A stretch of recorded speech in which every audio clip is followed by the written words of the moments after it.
Hello, everyone. Um, well, thank you very much for inviting Chani and Liang. It's really a pleasure being here. And I just wanted to verify once again that you all can see my slide. Yes, Great, looks great, perfect. fantastic. Thank you. So yeah, as Chani mentioned, I actually currently I am at the Knight Initiative for Brain Resilience at Stanford, but most of the work that I'm going to present today was actually done during my postdoc, which I did still here at Stanford with Stephen Quake. Okay, let's jump to it. So here's the outline of my presentation. So first, I'm going to give you a little bit of an introduction of what we're going to actually talk about today. And then I'm going to tell you about TotalX. It's the method that we've developed that assays both coding and non-coding RNA. And then I'm going to present you three vignettes, which I think are really exciting and really showcase the application of the method to various biological systems and what kind of information we can extract from the systems in addition to what's already known. And finally, we're going to finish with some conclusions.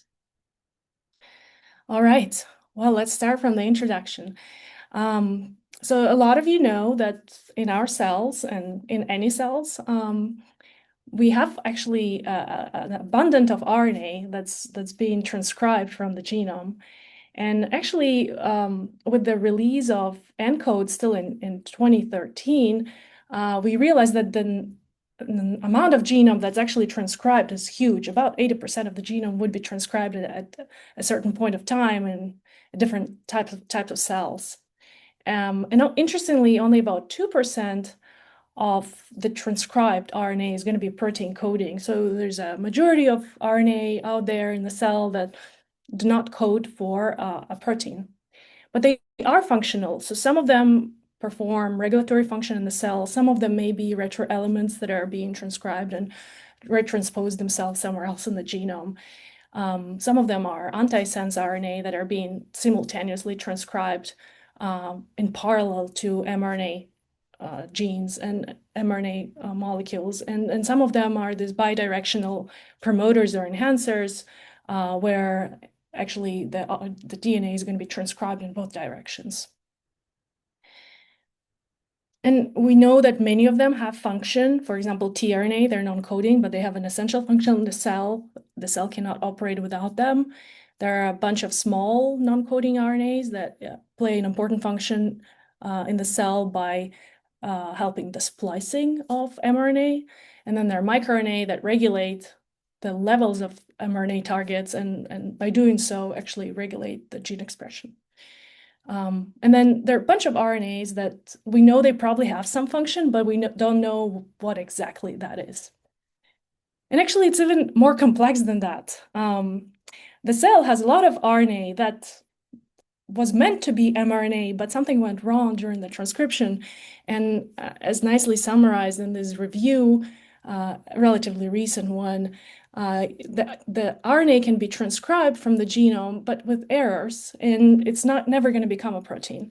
But nonetheless, it's there. It will probably get degraded at some point, maybe even sooner than later. But it is an interesting sort of phenomena that happens in the cell, and oftentimes happens actually with age and degeneration when something goes wrong with the transcriptional machinery or the way the genes are actually transcribed.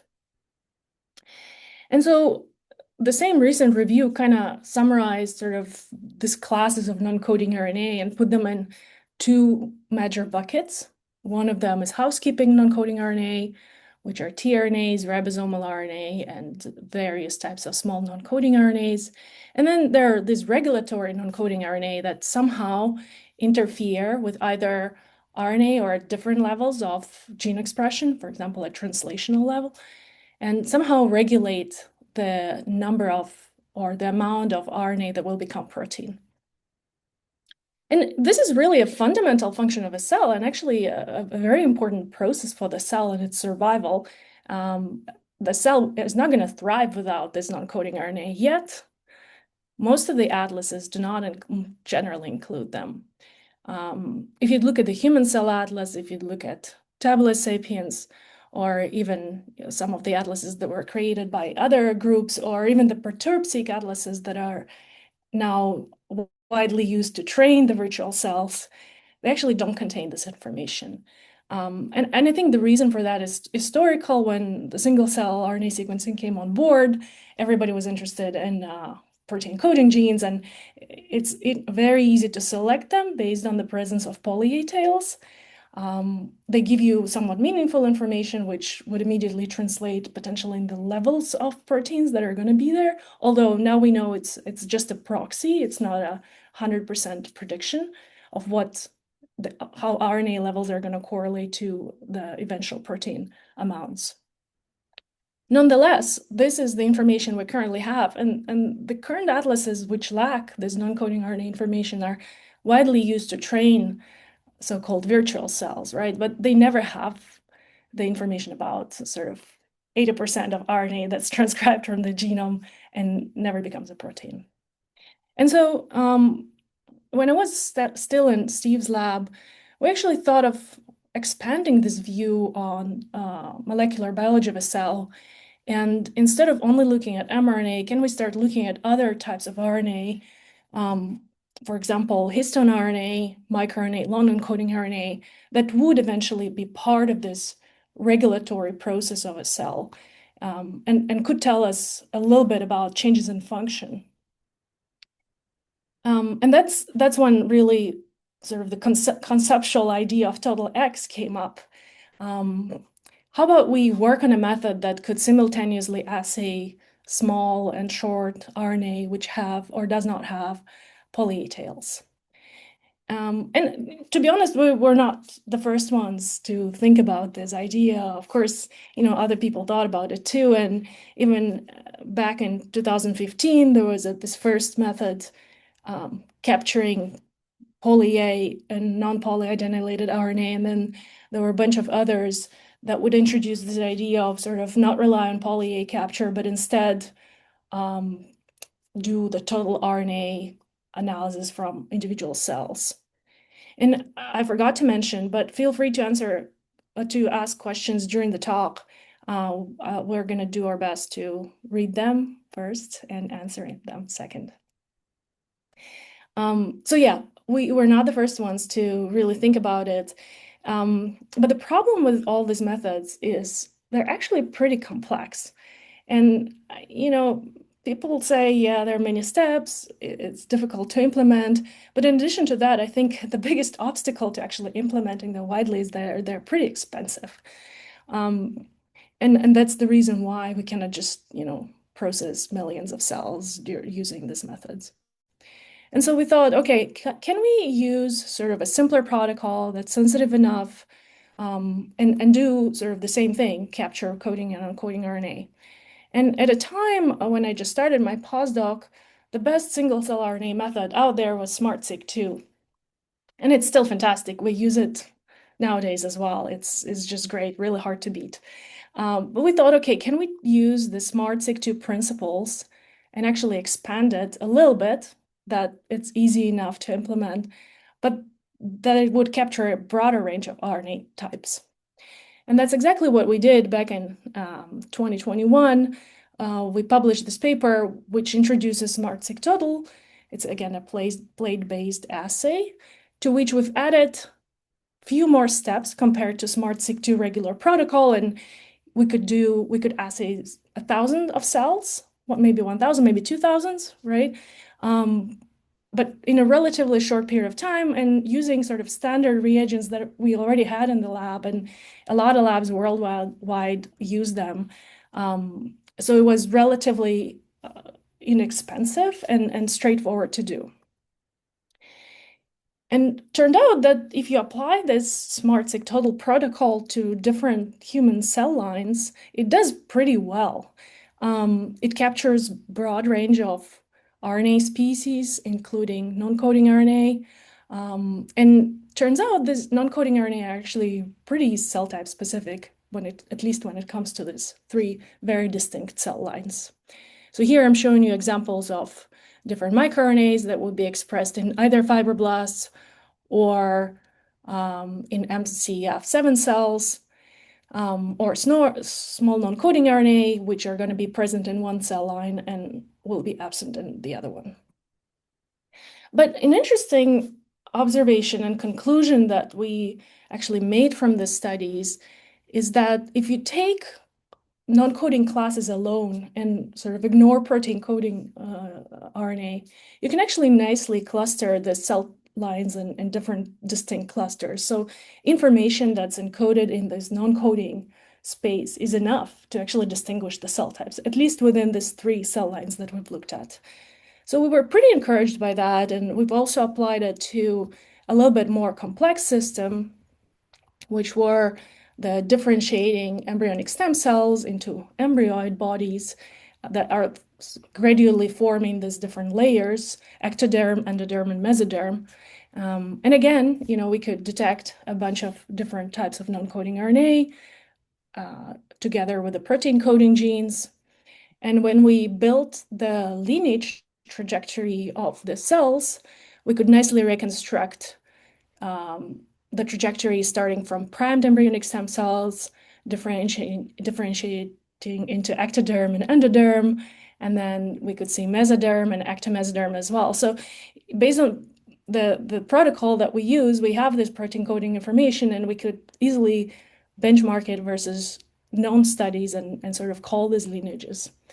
But the interesting thing is now in the same cell, we have the information about the non-coding RNA, and turns out if you align cells in pseudotime, you can nicely see that some coding RNAs, mRNAs, actually are present in a certain lineage. For example, if we look at the first two rows, this is the expression of coding RNA, mRNA, which will become protein. And you can tell that here, for example, the PAX6 is going to be specific to this blue lineage, which is ectoderm, and it would start expressing in the ectoderm as the stem cells commit. And then this DLK1 is going to be more of a mesodermal gene and it's going to go up in mesoderm as stem cells differentiate further. But interestingly, the same is true for non-coding RNA. For example, if we look at these microRNAs here, can you see my pointer, by the way? Uh, I don't think so. All right, Maybe you should change the color.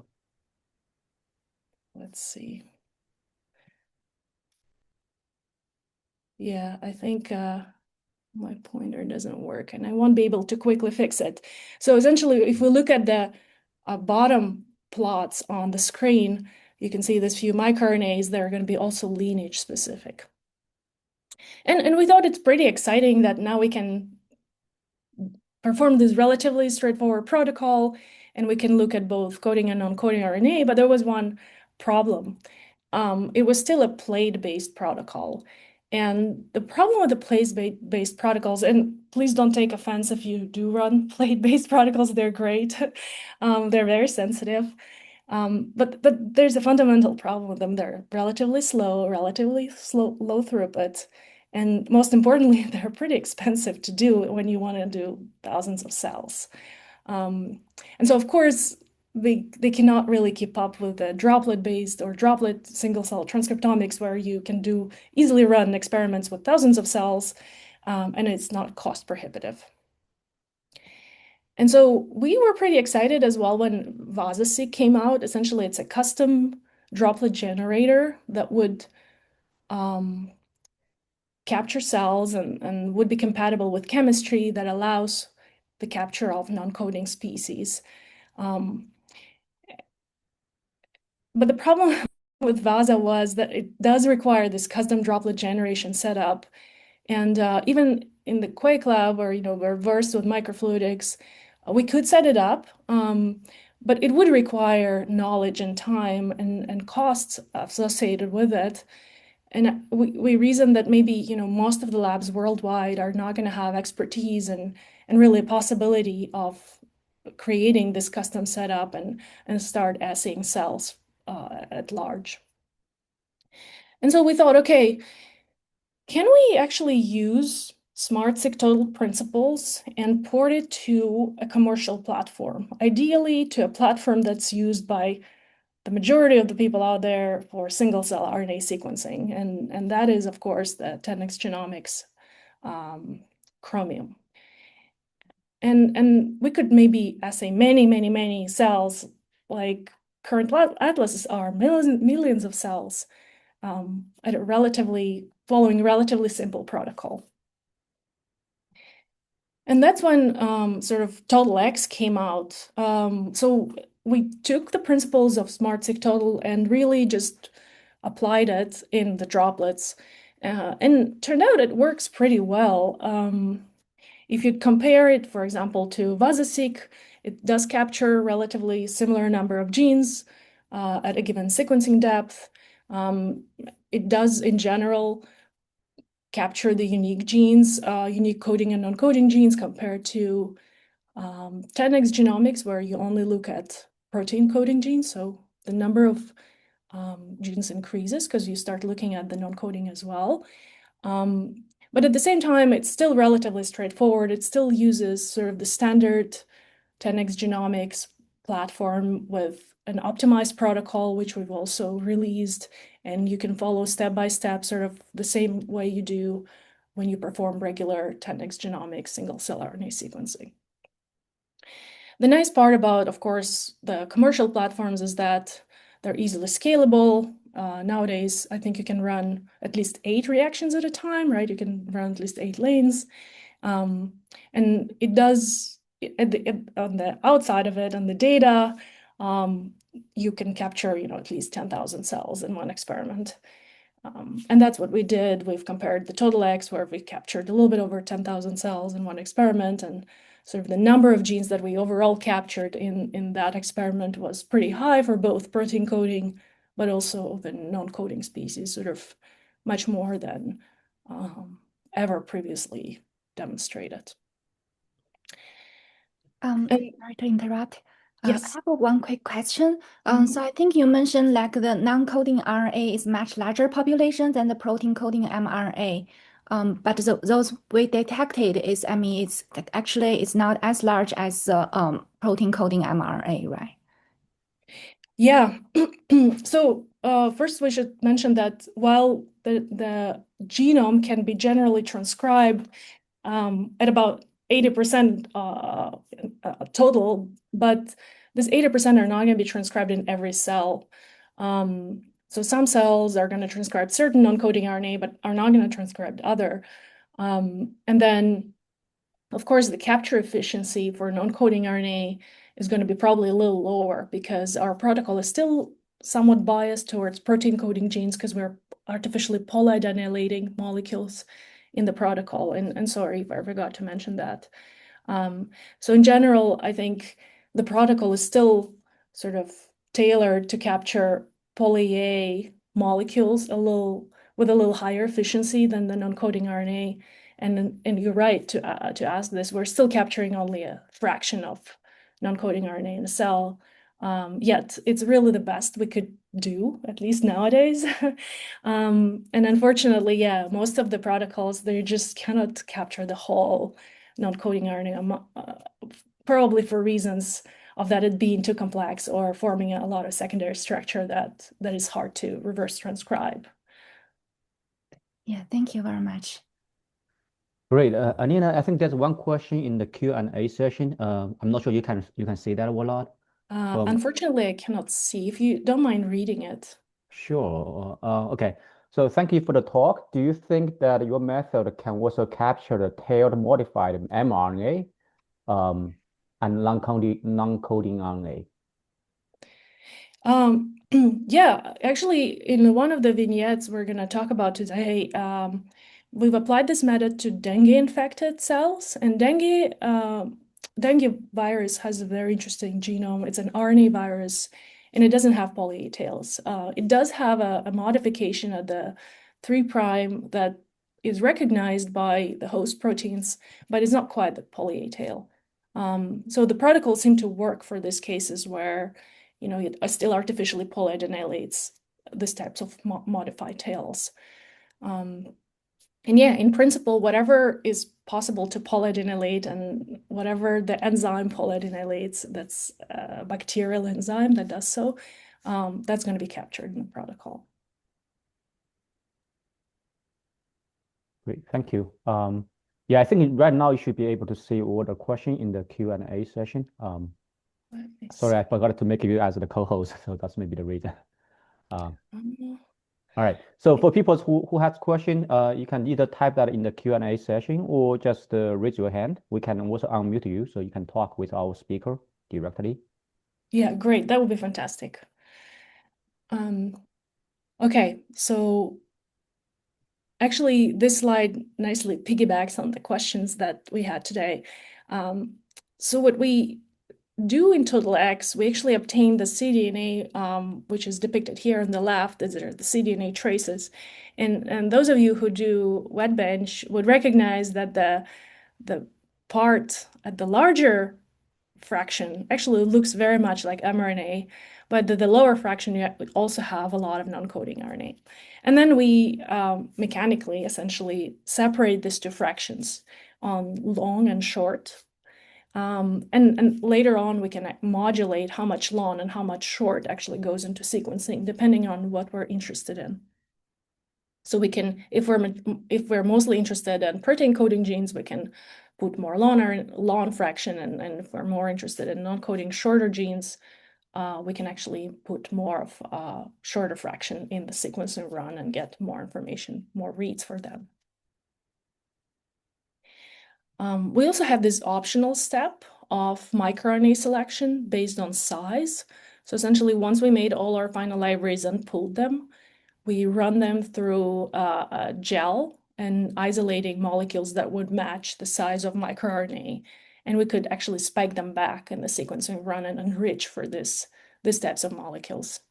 And turns out this works actually pretty well. Here I'm showing you the scatter plot of microRNA abundance that we detect in the experiment, and then the x-axis is the regular protocol, and then the y-axis is where we additionally spiked in this pre-selected microRNAs. And it turns out you really enrich for them to the level of low abundant or moderately abundant protein coding genes. So we're pretty confident what we're detecting is real. There's a trade-off because you select for really short fragments, some adapters get in your sequencing run, and the number of mapped reads decrease. That said, you get this very interesting information about microRNAs. For example, here I'm showing you the read depth profiles of different microRNAs, and you can see, for example, for microRNA 17, it's the 5' that actually is present in the cells. And then for microRNA 222, it's the opposite. It's the 3' that's present in the cells. So in addition to sort of correctly identifying microRNAs, it also identifies the correct arm, which we anticipated to be in the cells. And in terms of mapped reads, this looks legit. We thought, okay, you can use the standard platform, you can run on the wet bench side, pretty much a standard experiment. But what we've noticed in the last few years is that the biggest bottleneck in doing single-cell RNA experiments is not really the wet bench part anymore. It's really the data analysis. And arguably, the data analysis nowadays takes much longer than actually generating data from single cells. And we thought, okay, what would be the easiest way to analyze these types of data? And we thought, of course, the lower barrier for adoption would be to use the same cell ranger as most of the labs are using, and we would just adopt the cell ranger to our both coding and non-coding RNA. And that's exactly what we did. So we've reverse engineered the cell ranger, and we found a way of actually adjusting the parameters so that cell ranger can map short reads to the genome and also count them. And to do so, we trim the reads, and then we've also created two references. One reference will be the full transcriptome with all coding and non-coding species. And the second reference is going to be only the small RNA transcriptome. And then we merge these count tables, and I will explain you why we do that. So the cell ranger logic has this fundamental principle of where it excludes ambiguous reads, meaning if in the annotation 2 genes overlap, cell ranger is just going to exclude these reads, not count it to either of the transcripts. And that's a problem for non-coding RNA, especially for microRNA. Here I'm showing you the example of it. These are the the traces obtained from our experiment. And at the bottom, I show you the annotation, different genes that are present in these regions. So here you would see a protein coding gene. Actually, sorry, it's a long non-coding gene, microRNA 17HG. And from this long non-coding gene, you would have these small microRNAs excised, meaning they're probably going to be transcribed together with a long non-coding RNA, but later on they're going to be processed to become these very short molecules, functional molecules. And that's what we're interested in, right? We want to capture this ability of a cell to perform a function. And you could tell that based on the read depth distribution, you could clearly see the small molecules are present in the data, but they do overlap with this long non-coding exon. And according to cell ranger logic, these reads are going to get excluded. And so that's why we actually had to create a separate reference that is only for small RNA, for microRNA and small non-coding RNA, which could also be excised from the long exons of the non-coding molecules. And then if we take the total reference, the big one, right, which includes both short and long, these reads are going to get excluded. So they're only going to be counted towards the small reference. And that's what we wanted to achieve by doing sort of full transcriptome and the small RNA only. So these reads are going to be aligned to only small and counted towards small RNA part. And then we merge these count tables and essentially bring back these reads for non-coding RNA. Then we do pretty standard downstream processing. We filter cells, we remove nuclei with high mitochondrial reads, we do doublet removal. All the tools are compatible with this data, same as you would apply them to regular single-cell RNA-seq experiment. Then we do clustering, and then we can do cell type annotation because these cells have information about their protein coding genes, and we can do various types of differential gene expression analysis. So the detailed instructions on how to create those references and how to adapt the cell ranger can be found here. It's a QR code to GitHub with a total X. So if you're interested, check it out. Great. Can I ask one question here, Alina? I think you actually also mentioned in the previous slide that you actually try to do the cell clustering analysis using both like protein coding genes and also the non-coding RNA. And then it seems like it's both data can be used to separate the cell clusters. I was just wondering for the current workflow you actually show here, you actually only use the protein coding gene to do the cell clustering analysis. Did you also have chance to run cell clustering analysis using the non-coding RNA or small RNA here in this workflow? Yeah, we tried doing that. I mean, the reason why, downstream, I'm gonna show you all these vignettes, and the reason why we chose protein coding is that it aligns the best with the current knowledge, right? So if you cluster based on protein coding genes and you see certain clusters marked by certain genes, you can easily tell from the literature, this is that cell type and this is this cell type. When you start clustering on coding and non-coding space, your clusters start to actually look a little different, which is interesting on its own, right?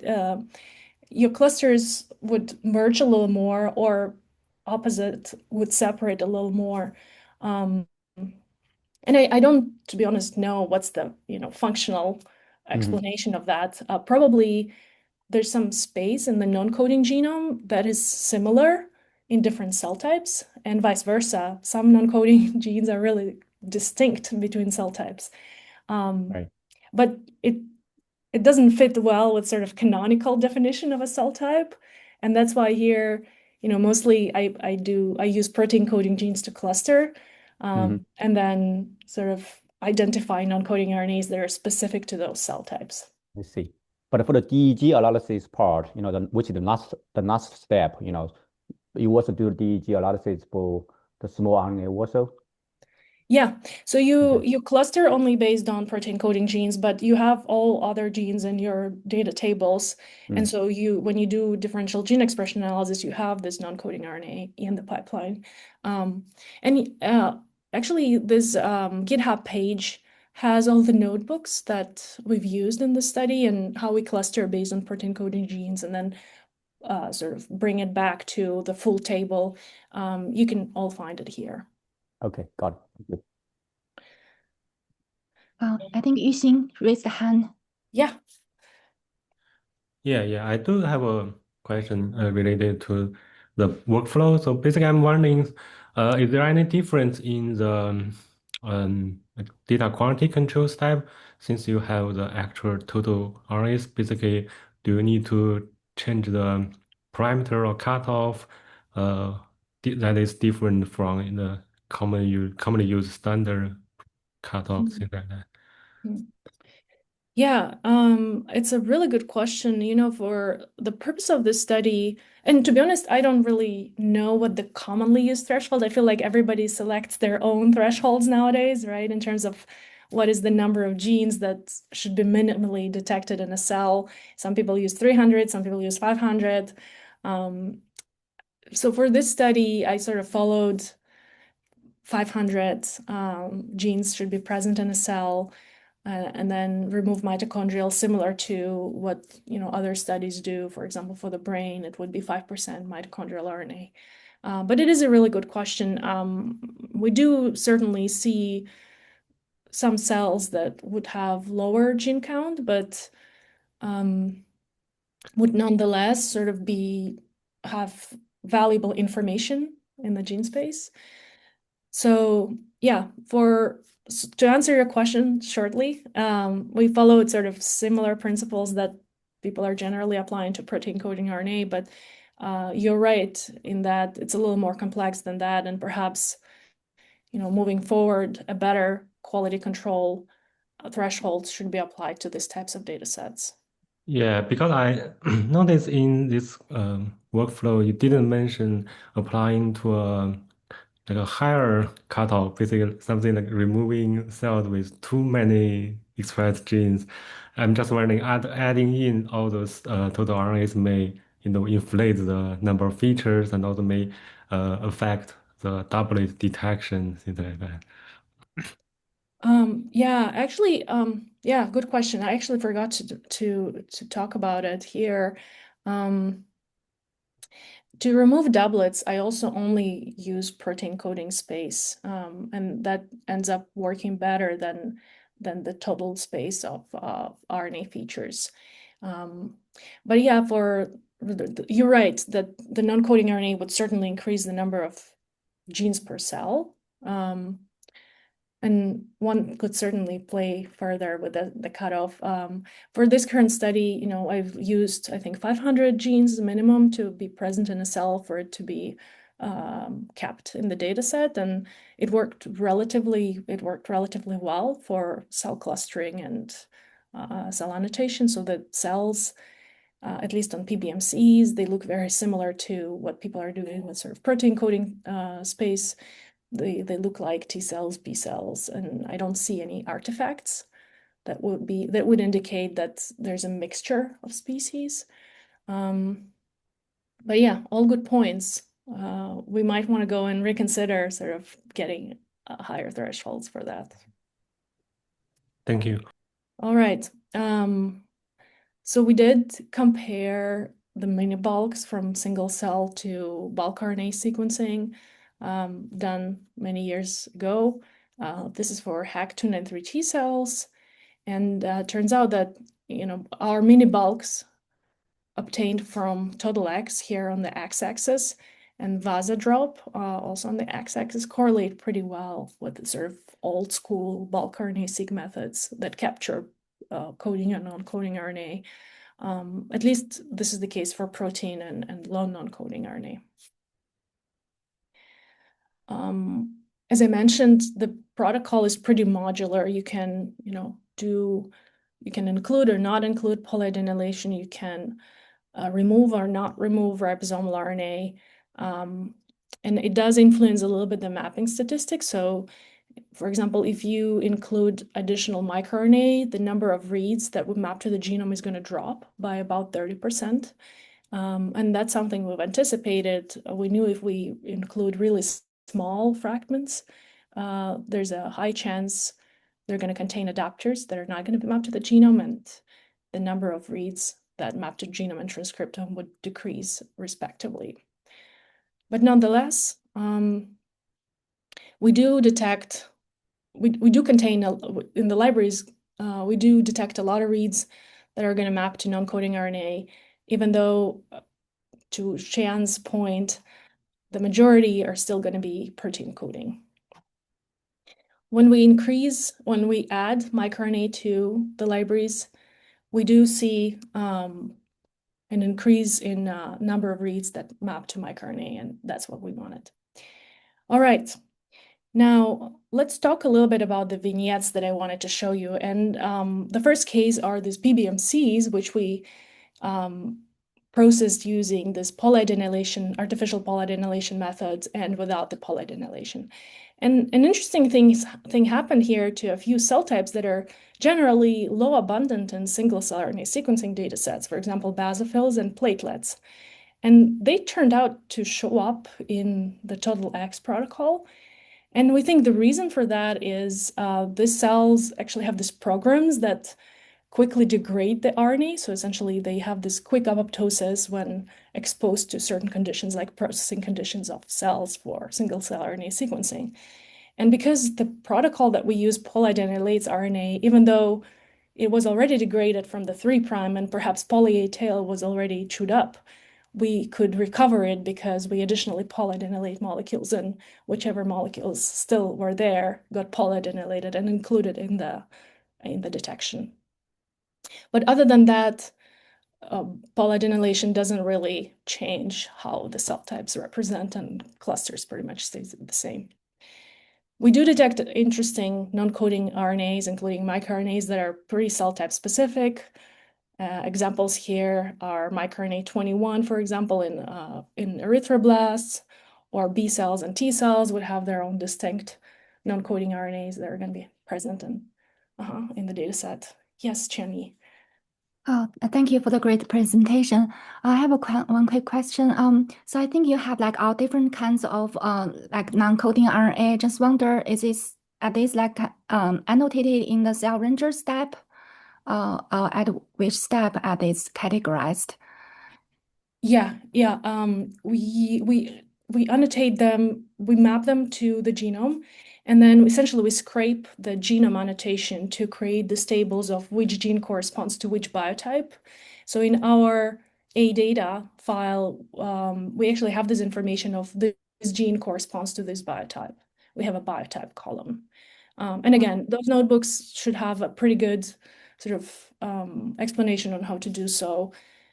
Yeah, I think it's very useful. Also, I scrape information about the genomic location, so exactly where in the genome this gene is found, so that you can later map your data to where exactly which chromosome is more transcribed as opposed to the other chromosome, for example.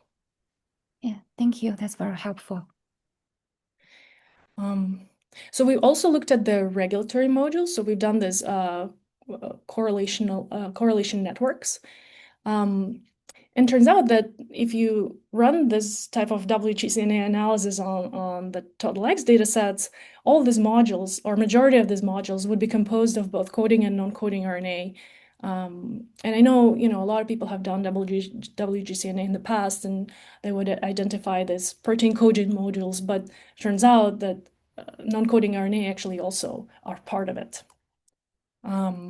They would be cell type specific, and these are just concrete examples of these modules. For example, module 24 would be composed of protein coding RNA in gray, and then long non-coding in purple, but there are also going to be microRNA genes and small nucleolar RNA genes, which are going to be also part of the module.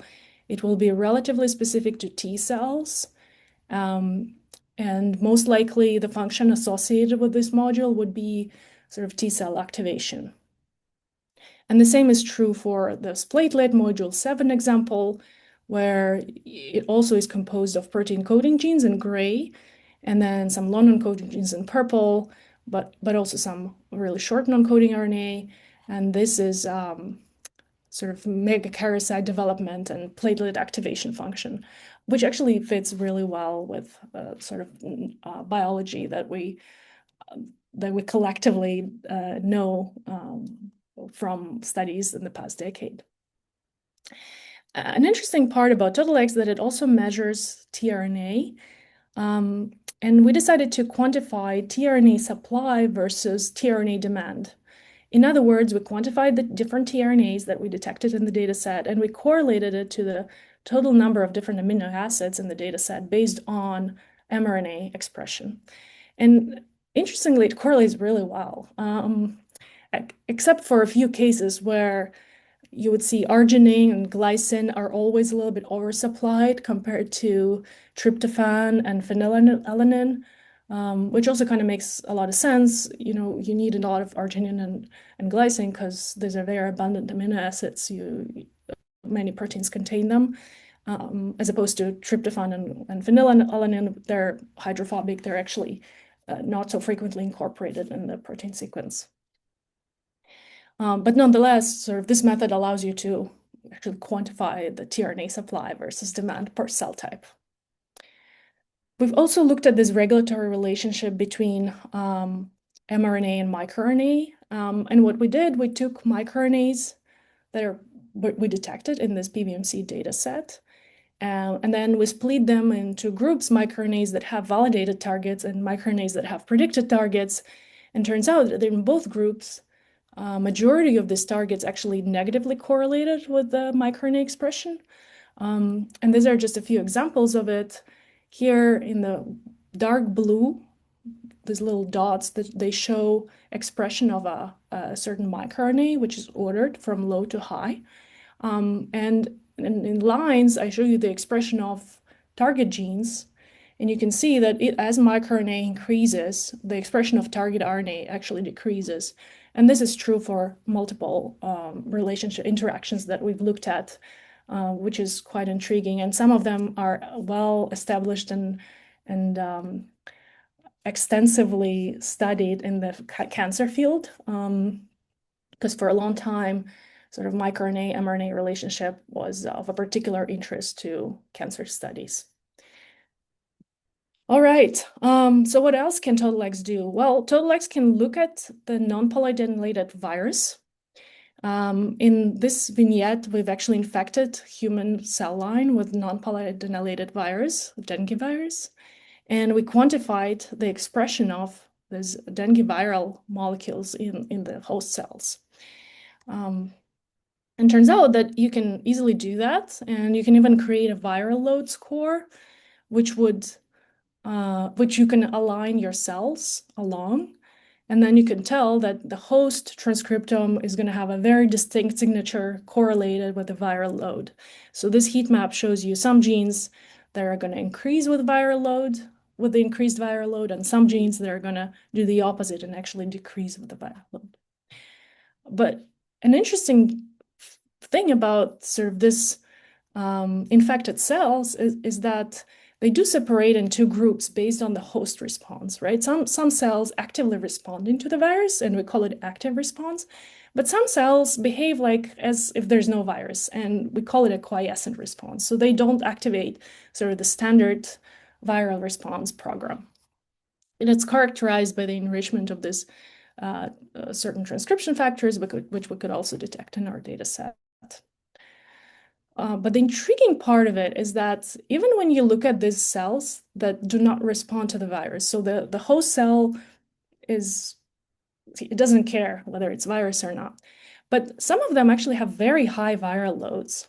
And we were really interested in that and thought, okay, how come the viral loads are as high as in the other group where cells are screaming from the viral infection, but nothing really happens to the host?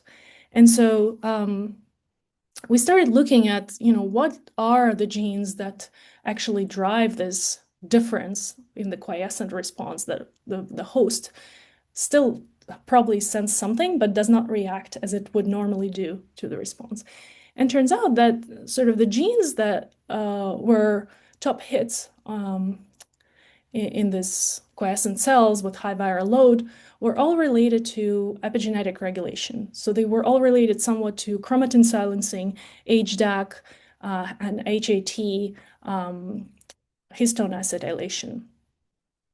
And we knew from the literature that HDACs could play a role in sort of this silencing the viral response, but this is really the quantification of it. Okay, and the last example that I wanted to share with you is this mapping of the human brain. And as you know, now I'm in the NIGHT initiative, and our main focus actually is mapping the human brain through age. Here we did a slightly different project where we've looked at the dynamics of the RNA of the human brain development. So we took samples from different parts of the human brain at different time points of development. We've included gestational week 19, which is roughly second trimester of pregnancy. And then we had neurosurgery samples from a 9-month-old, 8 years old, and 16-year-old patient. So we done total X, so single cell total RNA sequencing of the cells. And we could nicely cluster them in different lineages, different cell lineages, essentially: epithelial, immune, neuronal, mesenchymal, and vascular. So they do come from different brain regions, as I mentioned. But importantly, when we look at different RNA types, we could detect cell type specific and lineage specific non-coding transcripts, and actually even map them back, as I mentioned earlier, to the genomic location, so where exactly in the genome they originate from. And some interesting things came up. For example, here on this worldview diagram of the human genome, in the center, I show you the UMAP that we've obtained from this data set, and each cell type is colored according to the number, and the numbers are present here in the legend. And each cell type actually connects the differentially expressed genes that are pretty specific to the cell type, right? And for neuronal genes, you can see it has a lot of blue lines connecting to chromosome 6. So these are histone RNA, and they're actually in the chromosome 6, there's a cluster of histone RNAs that are going to be transcribed actively in the developing neurons, which we thought is an interesting kind of view of transcription in general and on development, that really certain parts of the chromosome we think are going to be actively transcribed at different points of time. So here we've looked at the development of different neuronal lineages in GABAergic and glutamatergic neurons, starting from radial glial cells. The lineages are, again, marked by well-characterized markers such as GAD1 and SLC17A7. And an interesting observation about these lineages is that when you look at the expression of protein-coding genes, you see some genes are expressed early in the development, some actually increase the expression as you progress through the differentiation process. And here I color them in gray, so gray is the normalized expression of this gene across the data set. And some non-coding RNA would behave in exactly a similar way. So they would be upregulated during early development and then downregulated later on once cells commit to a certain cell type. It is a little bit unclear at this point because it's a correlational analysis, which of these interactions are functional, meaning does the microRNA drive sort of the mRNA levels and as such drive cells to a certain cell type. We don't really know, but I think we now discovered more targets that we could actually test experimentally and see whether they play a role in cells properly differentiating into a cell line.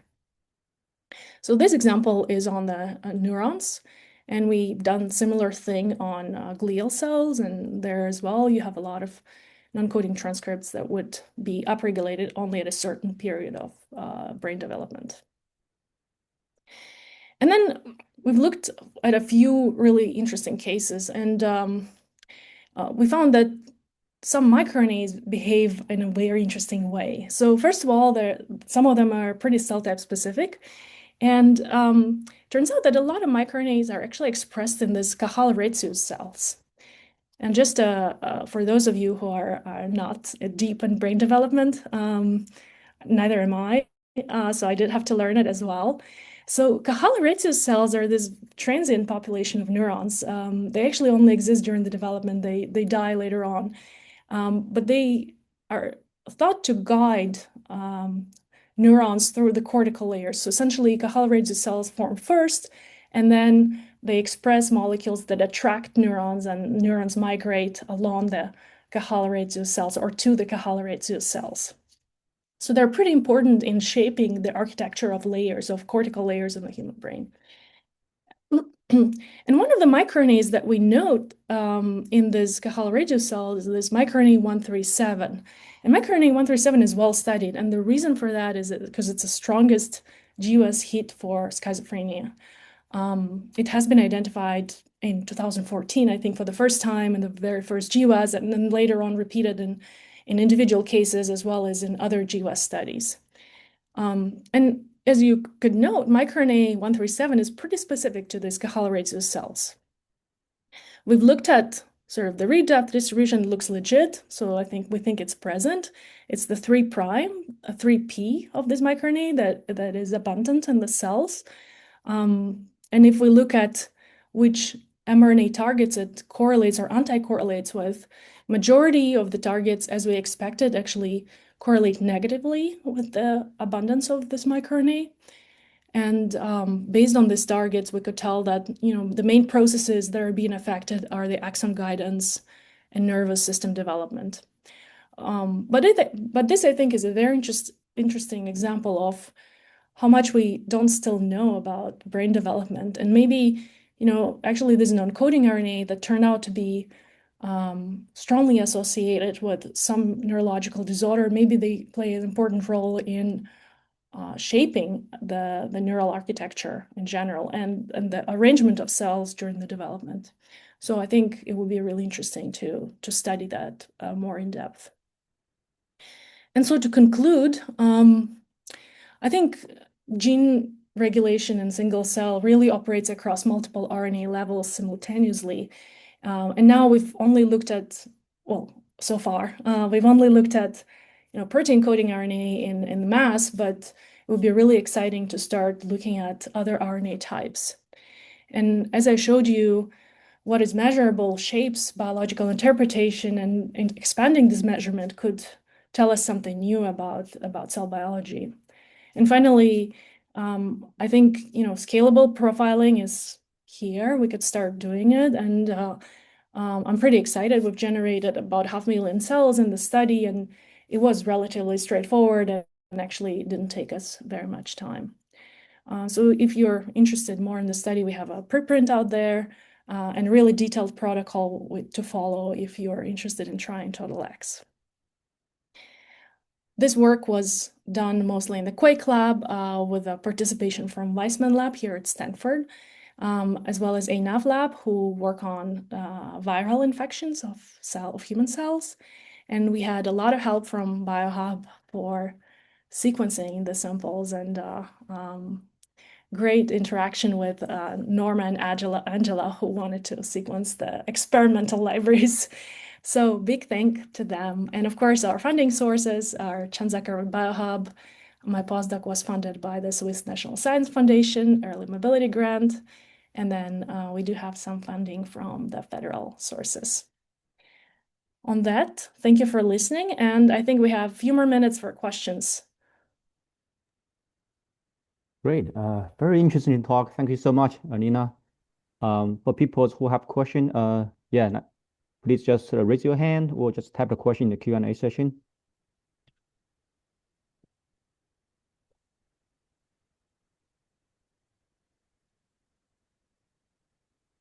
All right.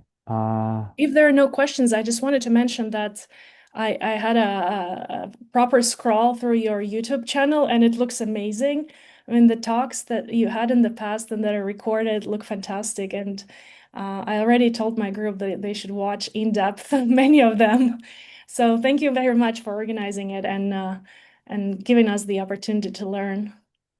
Well, thank you so much for joining us. Also, it's very interesting talk. I think for people who who have question in the future, maybe feel free to reach out to Alina.